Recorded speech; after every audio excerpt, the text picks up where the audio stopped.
তো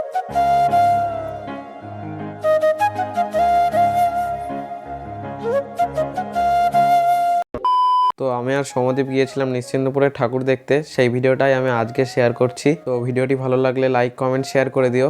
তো hello guys, আমি আর সৌম্যদীপ চলে এসেছি আজকে নিশ্চিন্তপুরে সরস্বতী ঠাকুর দেখতে।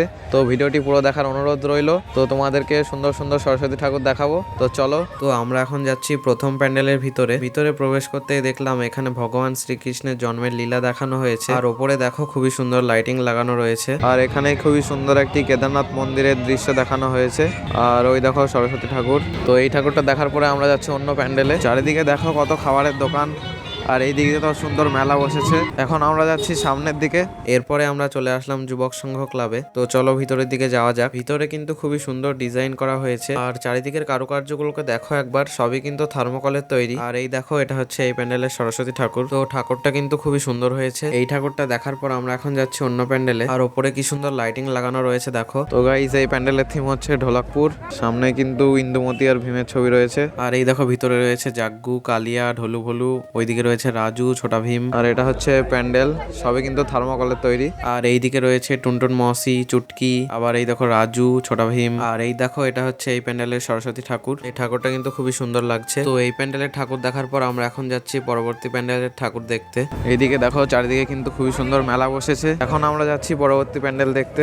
আমরা এখন চলে আসলাম কিরণ সংঘের প্যান্ডেলের কাছে। তো চলো ভিতরে যাওয়া যাক। চারিদিকের ভিড়টা জাস্ট দেখো একবার। এখানে কিন্তু সবাই আশেপাশের বিভিন্ন গ্রাম থেকে ঠাকুর দেখতে আসে। আর এই প্যান্ডেলটা জাস্ট দেখো একবার, খুবই সুন্দর লাগছে। কিন্তু প্রত্যেকটা ডিজাইনই কিন্তু খুবই সুন্দর হয়েছে। আর এই সমস্ত কিছু কিন্তু বাঁশ, কঞ্চি এইসব দিয়েই তৈরি করা। আর এটা হচ্ছে এই প্যান্ডেলের সরস্বতী ঠাকুর। এই ঠাকুরটা দেখার পর আমরা চলে আসলাম এই প্যান্ডেলটার কাছে। এই প্যান্ডেলটাও কিন্তু অসাধারণ হয়েছে। ভিতরের কারুকার্যগুলোও কিন্তু খুবই সুন্দর লাগছে। এখানে সরস্বতী ঠাকুরের সঙ্গে গোপাল ভাঁড়ের দৃশ্য দেখানো হয়েছে। পিছনে রয়েছে রাজবাড়ি, এ দেখো রাজা, মন্ত্রী। আর ওই দেখো এখানে রয়েছে গোপাল ভাঁড়। তো গাইস, ওই ঠাকুরটা দেখার পর আমরা এখন চলে আসলাম রেস্টুরেন্টে। তো আমরা এখন এগরোল খাচ্ছি। এগরোল খাওয়ার পর আমরা এখন যাচ্ছি পরবর্তী ঠাকুর দেখতে। তো এই দেখো আমরা এখন চলে এসেছি। এটা হচ্ছে মৌমাছির প্যান্ডেল। তো এখন আমরা ভিতরে চলে আসলাম। ভিতরে রয়েছে গাছ, আর এইদিকে মৌমাছিরা ফুল থেকে মধু সংগ্রহ করছে। এই সবই দৃশ্য দেখানো হয়েছে এখানে। আর এই দেখো এখানে রয়েছে সরস্বতী ঠাকুর। ঠাকুরটাকে কিন্তু খুবই সুন্দর লাগছে। এই ঠাকুরটা দেখার পরে আমরা চলে আসলাম এই প্যান্ডেলটার কাছে। এই প্যান্ডেলটাও কিন্তু খুবই সুন্দর লাগছে। এখন আমরা ভিতরে যাচ্ছি। তো ভিতরের ডিজাইন গুলোও কিন্তু খুবই সুন্দর হয়েছে।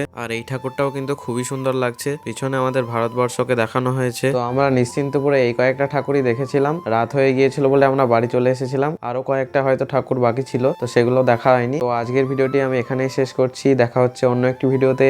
বাই।